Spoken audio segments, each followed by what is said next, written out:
Hey musicians, in this video, I'm going to be giving my own personal review on the Boss Katana, and I just want to talk to you about my experience on it. So let's get into that. Before we get into the review, make sure that the notification bell is on here on YouTube so that whenever I go live, you'll be able to check out what's going on. Follow me on Facebook and on Instagram so you can see more behind the scenes content, as well as check out my Facebook group where you'll be able to interact with me and other musicians like you. So back to the review. So initially I bought this speaker at the end of 2023. I went to Guitar Center where I usually get a lot of my things. I thought it would be a good amp because they advertised it as like a newer amp compared to the Fenders or the Marshalls or like the regular tube amps, because it has like an app that you can do the different sounds on.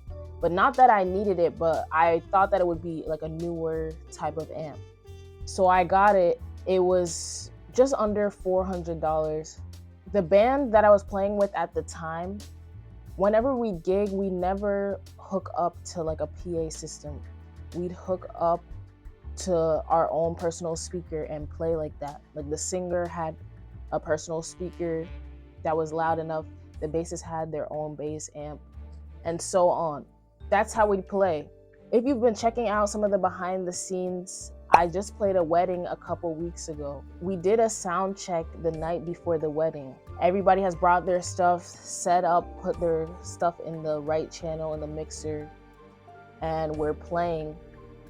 And one thing I realized about the amp is that it's not coming out. I can hear myself in the house, but it's not coming out of the speaker right next to me. And me and the sound guy try to figure it out. It's not working like how it's supposed to. And then that same night, I go to Guitar Center and I show the workers, I'm like, this is not coming through when I hook it up to the house.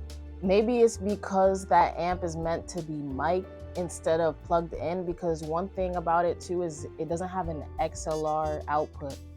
It was just 1/4. Basically, that's how the amp is.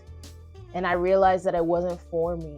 Maybe it's for somebody who in the studio. If you hook it up to the app or the programs that it has, you can make all these different sounds cool and stuff. But for somebody who gigs and plays out and all these different things, it wasn't gonna work for me. So I actually traded it in for an older amp, the same model that I had been using at a church. I thought that amp was a great amp. I'll be doing a review of that very soon. It actually just came. So basically I take it back and I play the wedding with just the house speakers. You know, we have a good sound guy, so it sounded great. And I was able to hear myself. But I told them that for the future, I went and got a different amp. So overall, I would rate the Boss Katana a 5 out of 10. Just that feature didn't do it for me.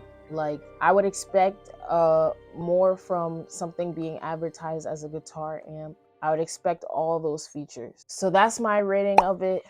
Let me know in the comments down below what you think about the amp if you have it. I hope to see you in the next video where I'll be unboxing the new amp that I have. So see you there.